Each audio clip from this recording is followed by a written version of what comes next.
నమస్కారం.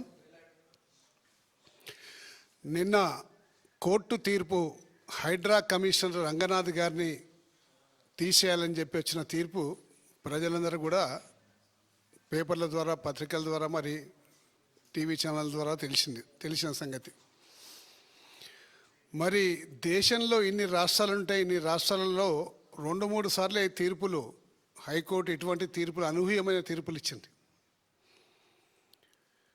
అంటే ఒక అధికారిని హైకోర్టు తప్పుబట్టి అతన్ని తీసేయాలని చెప్పేసి అంటే ఎన్నిసార్లు అతని మీద కంప్లైంట్లో, ఎన్నిసార్లు అతను కోర్టు ధిక్కారణగా పాల్పడిందో సంగతి మీరు అర్థం చేసుకోవచ్చు.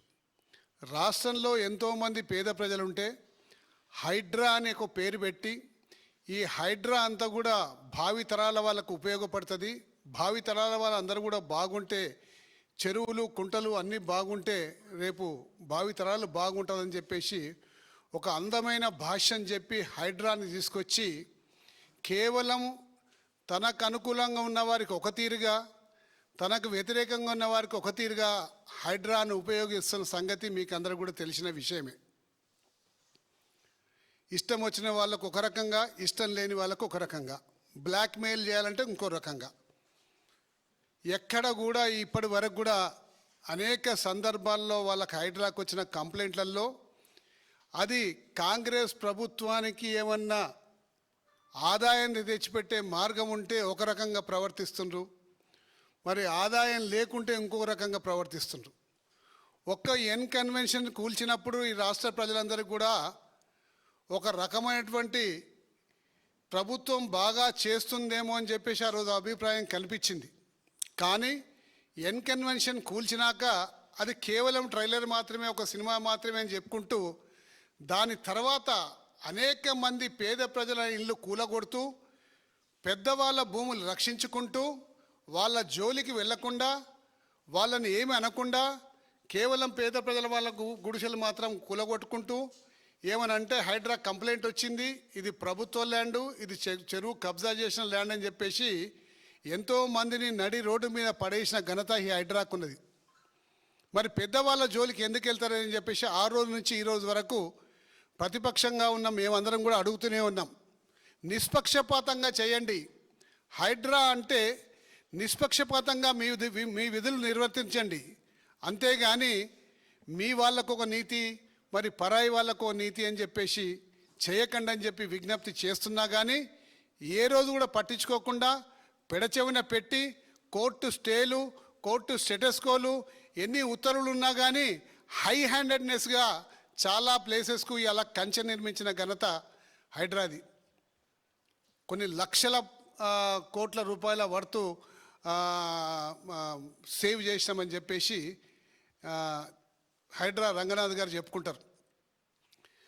ఎల్బీ నగర్లో ఎక్కడో ఒక దగ్గర, ఎప్పుడో ఎల్బీ నగర్లో కూకట్పల్లి 2-3 స్థలాల పేర్లు పేపర్లో ఇచ్చిండ్రు.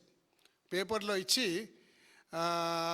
ఒక 5-6 స్థలాల పేర్లు ఇచ్చి వీటిని మేము రక్షించినాము, ప్రభుత్వ స్థలాలు కబ్జా అయితే రక్షించినాము అని చెప్పేసి పేపర్లో ఇచ్చి దాని వర్తు 200 కోట్లని వేసిండ్రు.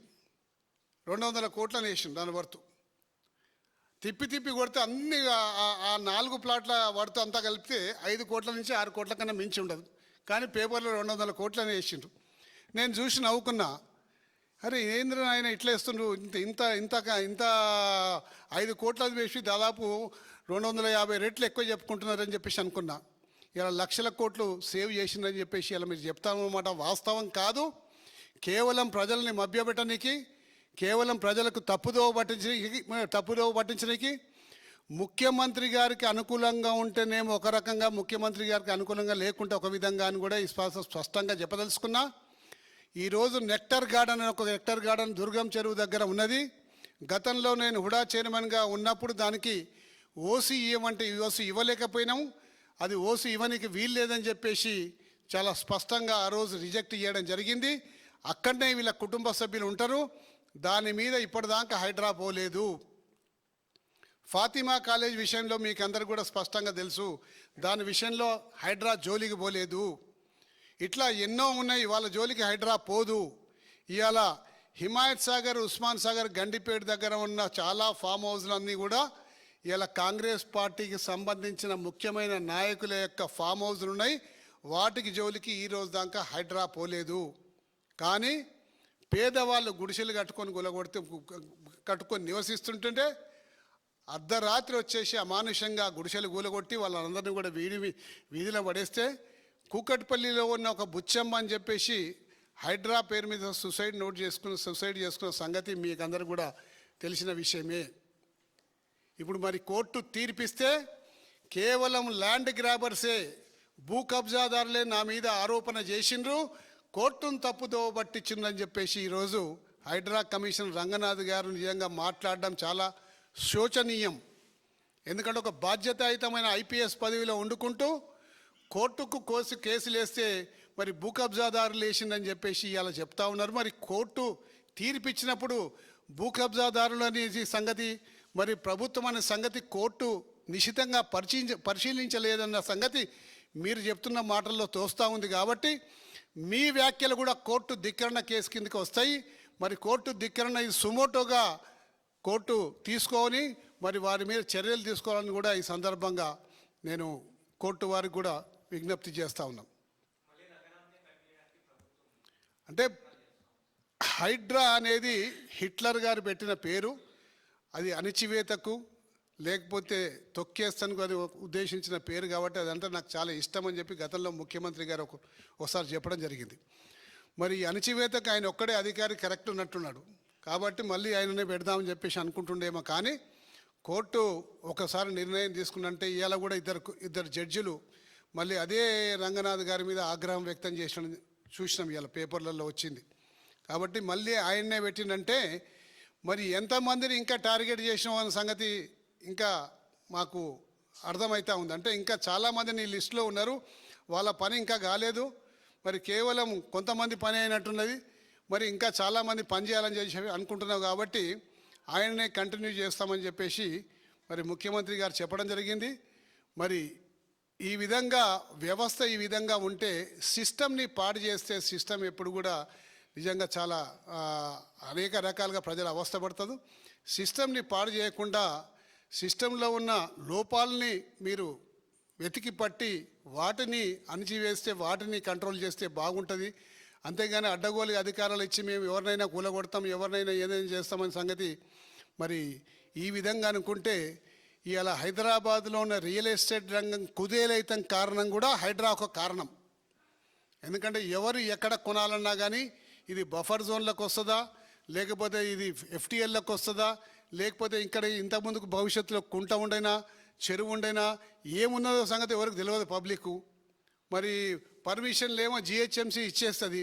పర్మిషన్లు జిహెచ్ఎంసీ ఇచ్చేసినప్పుడు ఆటోమేటిక్గా పర్మిషన్లు చూసి మనం మధ్యతరగతి ప్రజలు కొంటారు. కొన్నాక సడన్గా హైడ్రా ఎంట్రీ ఇచ్చేసి దీనికి పర్మిషన్ లేదు క్యాన్సిల్ అంటారు, లేకపోతే కుంట అంటారు, లేకపోతే ఇంకేదో బఫర్ జోన్ అంటారు. మరి వాళ్ళందరూ కూడా కొన్న వాళ్ళని నష్టపోవడము లేకపోతే తీవ్రంగా ఇబ్బంది పడడం అనేది జరుగుతూ ఉంది. కాబట్టి మీరు నిష్పక్షపాతంగా పెట్టండి. హైడ్రా పెట్టిన ఉద్దేశం మీది మంచిదే ఉండొచ్చు, కానీ నిష్పక్షపాతంగా చేసినప్పుడు మాత్రమే ఇది ప్రజలకు ఉపయోగపడుతుంది. కేవలం మీకు బ్లాక్మెయిలింగ్ సాధనంగా మాత్రం వాడుకోవద్దని చెప్పేసి ప్రభుత్వానికి విజ్ఞప్తి చేస్తున్నా.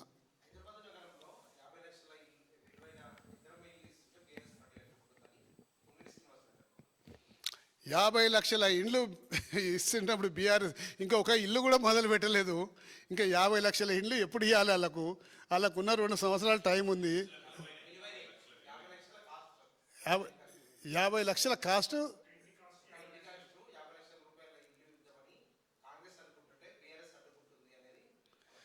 అంటే ఇప్పుడు అబద్ధాలలో చాలా మాస్టర్లు అయిపోయినారు కాంగ్రెస్ పార్టీ.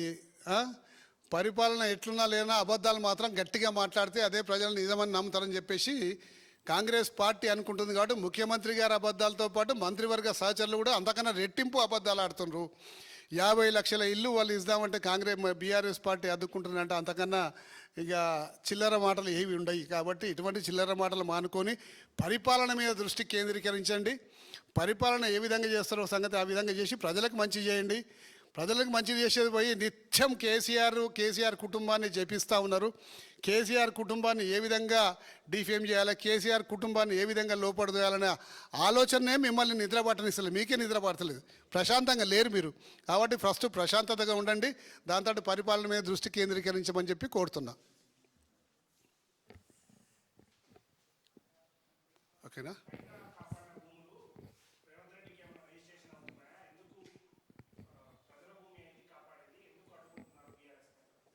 చాలా భూములు కాపాడదామని చెప్పేసి మరి హైదరాబాద్ ఇట్లా వస్తుండ్రు, హైదరాబాద్ తెలుసుకునే సంగతి తెలుసుకొని అనేక మంది ఎవరు మమ్మల్ని రక్షిస్తారని చెప్పి అనేక మంది దగ్గర పోతే అలా కూలగొట్టిన కొన్ని మాత్రమే పేపర్లలో చూపెడుతున్నాం. కూలగొట్టకుండా అండర్ హ్యాండ్ సెటిల్మెంట్ అయినవి చాలా ఉన్నాయి.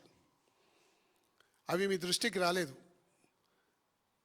అంటే హైడ్రాను బూచిగా చూపెట్టేసి సెటిల్మెంట్లు చేసుకునేవి చాలా ఉన్నాయి. కాబట్టి అవి దృష్టికి రాకుండా చిన్న చిన్న ముక్కలు ఉంటాయి చూడండి, ప్రసాదం, దేవుని ప్రసాదం ముక్కలు లాంటివి మాత్రం గీపర్లలో బాగా చూపెడుతున్నారు.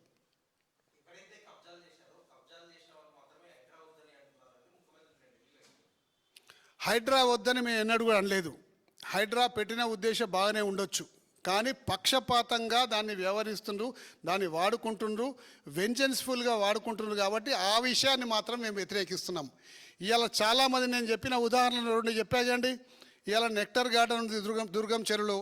ఆ నెక్టర్ గార్డెన్లో ముఖ్యమంత్రి గారు అన్నగారైన తిరుపతి రెడ్డి గారు ఉంటారు, దాన్ని టచ్ చేయలేదు. ఫాతిమా కాలేజ్ ఉంది, దాన్ని టచ్ చేయలేదు. ఇంకా అనేక మంది ఫామ్ హౌసెస్ గండిపేటలో ఉన్నాయి, దాన్ని టచ్ చేయలేదు.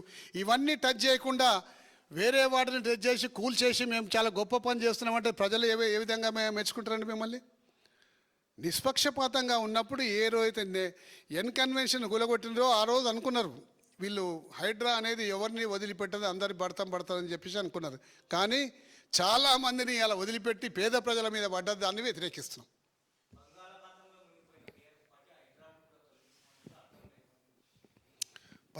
పది సంవత్సరాలు అధికారంలో లేనప్పుడు కాంగ్రెస్ పార్టీని కూడా అట్లనే అనుకున్నారు, బంగాళాఖాతంలో కలిసిపోయిందని చెప్పేసి. ఇలా బీఆర్ఎస్ పార్టీ బంగాళాఖాతంలో కలిసిపోయిందని కూడా అనేముందరో వాళ్ళు ఆలోచించుకుంటే బాగుంటుండే. అంటే అడ్డగోలిగా నోరు ఉంది కాబట్టి ఏదైనా మాట్లాడతామని చెప్పేసి నోటికి వచ్చినట్టు మాట్లాడడం అది ముఖ్యమంత్రి గారికి శోభ అయ్యేదు. ఎందుకంటే ప్రజలు గమనిస్తున్న ఆయన వాడే భాష కానివ్వండి, లేకపోతే ఆయన మాట్లాడే తిట్లు కానివ్వండి, అంతా గమనిస్తుంది. నీకు పరిపాలనా పగ్గాలు చేతికిచ్చి పరిపాలించమంటే నిత్యం కేసీఆర్ జపమే చేసుకుంటే కేసీఆర్ని తిట్టుకుంటే ఎన్ని రోజులు గడుపుతావు? 3 సంవత్సరాలు పూర్తిగా వస్తుంది. ఇంకా వాళ్ళని నువ్వు తిట్టుకుంటా గడిపితే ప్రజలు ఒప్పుకోరు. Thank you.